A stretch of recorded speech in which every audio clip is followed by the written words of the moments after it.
Umat yang dikasihi Tuhan, mari kita berdoa. Tuhan yang penuh kasih, kami bersyukur atas kesempatan yang Engkau berikan untuk hidup sehari lagi pada hari ini. Saat ini kami datang dengan hati yang terbuka, memohon agar Engkau menyiapkan kami untuk mendengar firman-Mu. Bukalah hati kami agar dapat menerima setiap pesan yang Engkau ingin sampaikan. Kuatkan iman kami dan beri kami hikmat untuk memahami setiap kata yang akan kami dengar. Biarlah firman-Mu menuntun langkah hidup kami, membawa perubahan dan pertumbuhan dalam diri kami, serta semakin mendekatkan kami pada kehendak-Mu. Kami serahkan waktu teduh ini ke dalam tangan Tuhan. Kiranya segala yang kami lakukan membawa kemuliaan bagi nama-Mu. Dalam nama Tuhan Yesus Kristus, kami berdoa. Amin. Shalom saudara-saudara, dimanapun saudara-saudara berada. Kesempatan ini kita akan merenungkan dari Lukas 12 ayat 35. Berkata demikian, hendaklah pinggangmu tetap berikat dan pelitamu tetap menyala. Kita akan membahas ini dengan satu tema, selalu mengenakan ikat pinggang. Saudara-saudara, pada zaman Yesus ada satu hubungan antara hamba dan Tuhan. Seorang hamba, dia dituntut kapan saja siap jika diminta untuk melayani tuannya.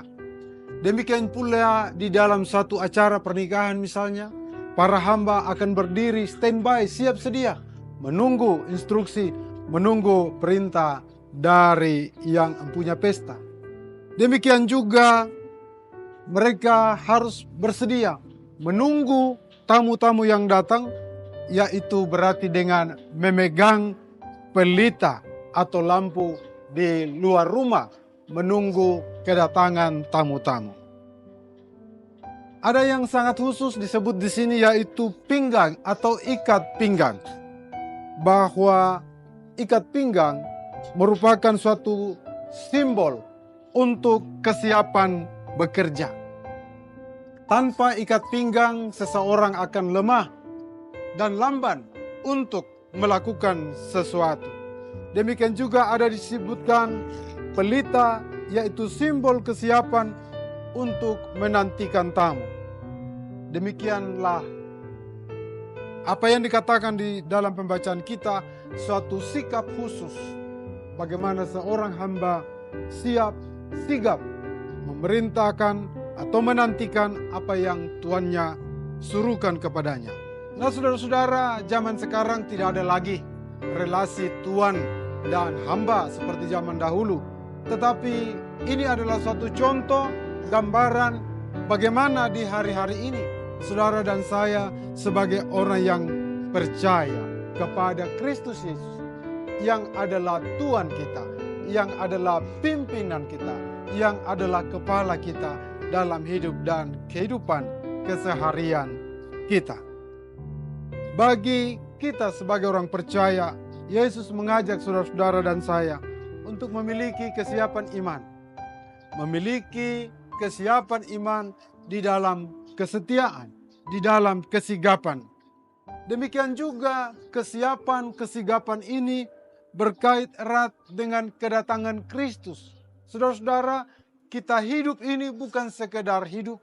Kita tidak hanya sekedar menjalani kehidupan keagamaan kita, tetapi dalam satu kisah yang besar akan datangnya Kristus untuk kedua kalinya.